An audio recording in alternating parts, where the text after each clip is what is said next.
the early and mid-19th century, women did not have many rights. For example, women did not have the right to vote, to own land, and most importantly, the rights of a legal citizen. Influenced by these injustices, Sarah Grimke spoke out against them and lectured many groups throughout New England to try and bring about motion for change. 19th century reformers like Grimke, women gained many more rights by the 20th century. A woman named Gloria Steinem sought to bring about even more change. An author, activist, and feminist, Steinem had much influence over America's 20th century media. She still continues to raise understanding about feminism, politics, ageism, and poverty by founding many magazines and organizations. Born to a prominent slaveholding family, Sarah Grimke went against her upbringing and became one of America's first female abolitionists. Grimke and her sister lectured groups on the oppression of slavery.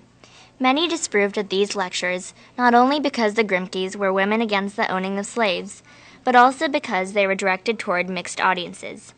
Due to these criticisms, Grimke turned to lecturing about the persecution of women throughout New England, equality of the sexes.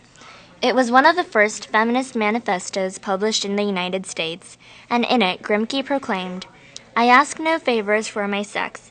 I surrender not our claim to equality. All I ask of our brethren is that they will take their feet from off our necks." Before Grimke retired from the public's view, she, her sister, and her brother-in-law worked on compiling American Slavery as It Is, Testimony of 1,000 Witnesses, the book that Harriet Beecher Stowe used for writing Uncle Tom's Cabin. After her final public work, Grimke lived a life of seclusion with her sister and her brother-in-law, but that didn't stop her from writing and advocating for women. She still had a public voice, and she continued to use it. Gloria Steinem was born in 1924 in Toledo, Ohio. Her childhood was unpleasant as her parents got divorced when she was 10. Afterwards, she had to care for a mentally ill mother.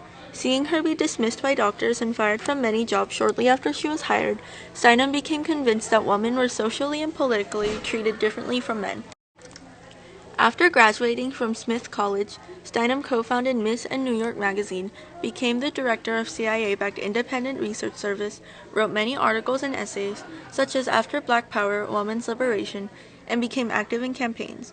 For example, in one of her speeches, she quoted, "If you say I'm for equal pay, that's a reform. But if you say I'm a feminist, that's a transformation of society."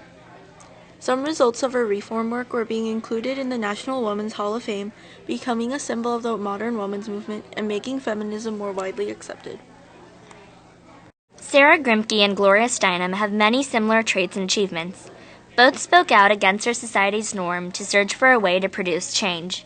Steinem was repeatedly criticized for having associations with the CIA, and was labeled as a hypocrite for marrying after she had stated that she did not approve of marriage.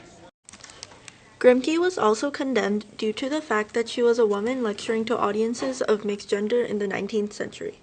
Though they were similar in many ways, Grimke and Steinem used different methods to reach their audiences.